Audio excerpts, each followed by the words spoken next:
Asubuhi bado. Safi kwema. Ya kumekucha. Baadaye kidogo.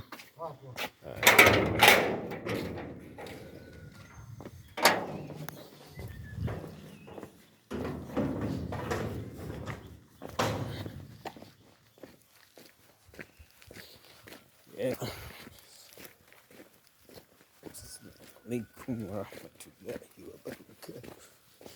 This is my hood.